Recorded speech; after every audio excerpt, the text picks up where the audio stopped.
അസ്സലാമലൈക്കും. ഇന്ന് ഞാൻ വന്നിരിക്കുന്നത് ഒരു കുഞ്ഞു നോമ്പ് തുറ കേട്ടോ. പൊക്കവട എങ്ങനെ വീട്ടിലുണ്ടാക്കുക എന്നുള്ളത് പറയുക കേട്ടോ. ഞാൻ ആദ്യമായിട്ട് എൻ്റെ ചാനൽ കാണുന്നവരൊന്ന് സബ്സ്ക്രൈബ് ചെയ്യാൻ മറക്കരുത് കേട്ടോ. ഒരു ലൈക്ക് തരണേ ഇഷ്ടപ്പെട്ടാൽ. ഞാൻ പൊക്കവട എങ്ങനെ ഉണ്ടാക്കുക പറയാം കേട്ടോ.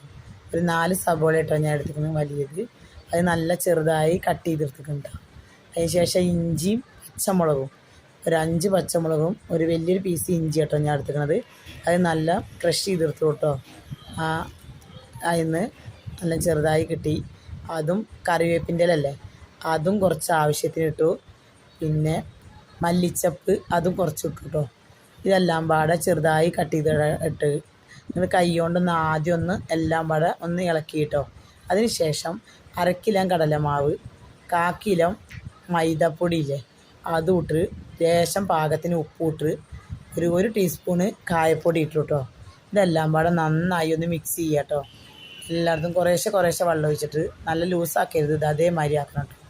നന്നായി മിക്സ് ചെയ്തതിന് ശേഷം 1 മണിക്കൂർ വെച്ചു കേട്ടോ. 1 മണിക്കൂർ വെക്കുമ്പോൾ നമുക്ക് ഈ അപ്പസോഡൻ്റെ ആവശ്യമൊന്നുമില്ല കേട്ടോ. എന്നിട്ട് ഞാൻ വേറെ ഇൻഡാലിയത്തിൻ്റെ ചട്ടിയാണ്, അത് അടുപ്പ് കത്തിച്ചിരിക്കുക കേട്ടോ. അടുപ്പ് കത്തിച്ച് ഇതിലുണ്ടാക്കി കേട്ടോ.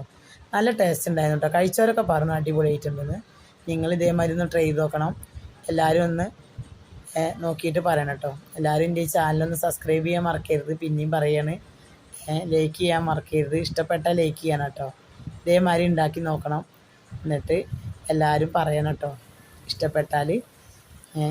നല്ല ടേസ്റ്റ് ഉണ്ടായിരുന്നു എന്ന് കഴിച്ചവരൊക്കെ എൻ്റെ അടുത്ത് പറഞ്ഞു കേട്ടോ. എനിക്ക് ഫുള്ള് വീഡിയോ ഒന്നും എടുക്കാൻ പറ്റില്ല. അപ്പോഴേക്കും പെട്ടെന്ന് വീട്ടിലേക്ക് പോകേണ്ട ആവശ്യം വന്നു കേട്ടോ. വീട്ടിൽ പോയി ഇന്ന് പെട്ടെന്നില്ലതായിരുന്നു. ഇത്രയേ ഉള്ളൂ കേട്ടോ വീഡിയോ ഇന്നത്തെ. ഇനി നല്ല വീഡിയോ ആയിട്ട് വീണ്ടും വരാം ഇൻഷാ അല്ലാഹ്.